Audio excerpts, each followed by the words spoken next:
እድሜ ከሚያሳጥር ነገር ዑለማዎች ከጠቀሱት አንዱ ከምጠላው ሰው ጋር መኖር ይላል። ሁለተኛ ሐሰድ እድሜ ያሳጥር ይላል። ሐሰድ አላህ ይጠብቃል። ብዙ ሰው እንደ ልብስ ለብሶታል እኮ ልብሱ ነው ሐሰድ። አንዳንድ ሰው አላህ ያንሳበት፣ ከሐበሻም አላህ ያንሳው። ምን ወደደ አላህ ያርገው፣ የመሐባ አገር አላህ ያርገልን። ሐሰዱን አላህ ያንሳበት። ከምጠላው ሰው ጋር መኖር ሐሰድ፣ በማይጠቅም ነገር ህይወትህን ማሳለፍ በሚጠቅም እንጂ ነው። ሶስት በሊያዳ አንደኛ ሁብ ያስፈልጋል። አዩሃ ዘውጅ መውደድ አለ በባለቤት። ሁለተኛ ከሚስቱ ጋር ይጫወታል፣ ይቃለዳል። ሰለላሁ ዐለ ሙሐመድ። ሁለተኛ ከሚስቱ ጋር ይጫወታል፣ ይቃለዳል። ይሄ መሐባ ከሚያመጣ ነገር አንዱ ይሄ ነው። ቤት ውስጥ መጫወት፣ ከልጆች ጋር መጫወት፣ ከሷ ጋር መጫወት፣ እሷን ማጫወት።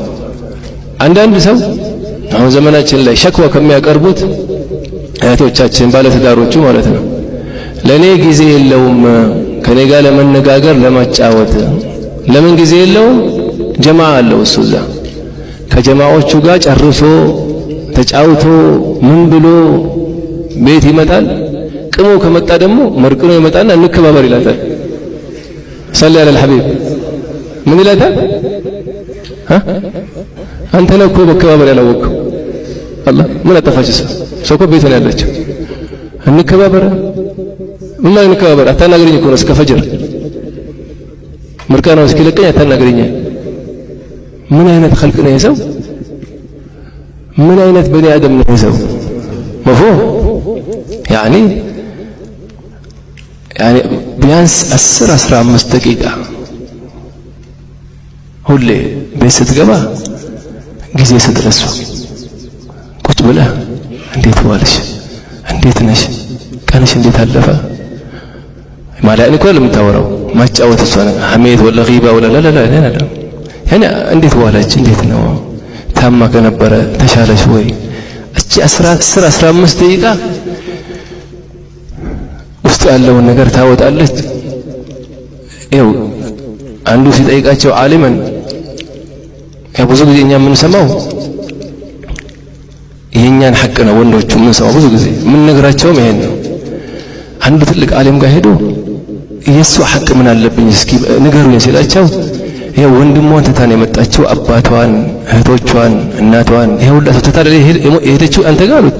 እነዚህን ሁሉ ሁንላት አሉ። ምን ከትንሽ ጊዜ በኋላ ይሄን ነገር እኮ ወላሂ ወንድሜ ቢኖር ያደርግልኝ ነበር። አንተ እያረከደልህ ማለት ነው፣ ይሄን ነገር እያጓደልክ ነው ማለት ነው። አባቴ ቢኖር እኮ ይሄ ሁሉ ማስረሳት አለብህ አሉ። እነዚህን ሁሉ ሰዎች ሁንላት አሉ። የምትደገፍብህ ማለት ነው። ገባችሁ? የምትደገፍብህ ተሐሙል አልመስኡልያ። ፈሊሃዳ ጊዜ 10-15 ደቂቃ መስጠት አለብህ። ደግሞ ማዳመጥ ልመድ። ምን ልመድ? ማዳመጥ።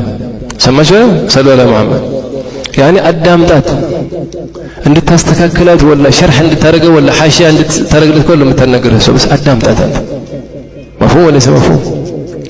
ማዳመጥ ይሄ ከነሱ ጋር ብቻ አይደለም። ብዙ ሰው መናገር ይችላል አሉ፣ ማዳመጥ አይችልም አሉ። ለአዳምጥ ተፋሲል ይወዳሉ። ደግሞ ሴቶች በጠቢያቸው ተፋሲል ነገሮችን ሰፋ አድርገው እንዲህ ማውራት ይወዳሉ። አይጨነቅ እንዳትጨነቅ ማዳመጥ። ይሄ ምን ያመጣል? በቃ ያላትን ጭንቀትም ታጋራሃለች። መሐባ ከሷ ክብር ይፈጠራል። መፍሁም ወይላ መሐል ላይ ምን ይፈጠራል? መራራቅ ይመጣል። የቀልብ መራራቅ፣ የሩህ የሰውነት ሳይሆን። እዘን ሁለተኛው ከሚስቱ ጋር ይጫወታል፣ ይቃለዳል ማለት ነው። ይሄን እንተግብረው፣ መሐባ ያመጣል ቤት ውስጥ።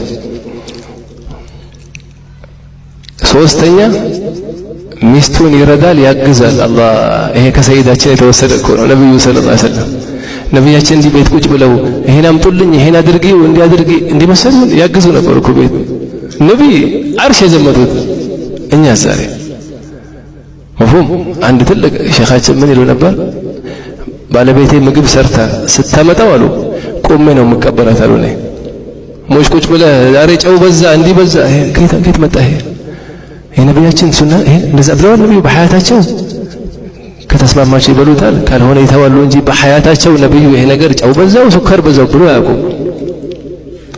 ይሄ ምን ያመጣል? መተጋገዝ፣ መሐባ ያመጣል። ወይላ ብዙ እህቶች አንድ ሸክዋ የሚያቀርቡት ምንድነው? አሁን ባለቤቶቻችን እንደ ሰራተኛ ነው የሚቆጥሩን። ይሄ ዙልም ነው። ይሄ አዩሃ ዘውጅ ነብዩ ቢያዩህ ምን ይሉ ነበረ? ማገዝ ቤት ውስጥ እሷ ምግብ እየሰራች አይደል? ቤት ሰራተኛ የለም እንበል። ማሽን ውስጥ ያለውን ልብስ ምን አለ አውጥተህ ብትሰጠው ምን አለበት? ምንም እኮ የለም። ብትጠርግ ምን አለበት? አንድ ብታግዛት ምን ይሄ ምን ያመጣል? በቃ እኔ የሚያግዘኝ ነው ብላ እሷም ከልቧ መሐባ ይመነጫል። ላኪን አዛዥ ስትሆንስ ቤት ውስጥ እንዲህ አድርጊ ብለህ ስትል ከልቧ አትወድህም። ናም ብር ካለህ ወላ ልጅ ካለ ለሰብር ታደርጋለች። ወላኪን ሐቂቃ መሐባ ይመጣል። መተጋገዝ መሐባ ይመጣል። ማን ዝግጁ ነው እስኪ ለማገዝ ካሁን በኋላ?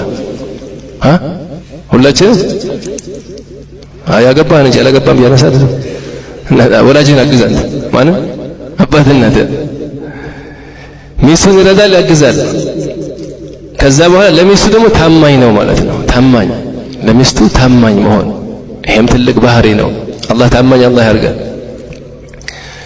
ይዘን አንደኛው ሚስቱን ይወዳል፣ ሁለተኛ ከሚስቱ ጋር ይጫወታል፣ ይቃለዳል፣ ሚስቱን ይረዳል፣ ያግዛል፣ ለሚስቱ ታማኝ ነው።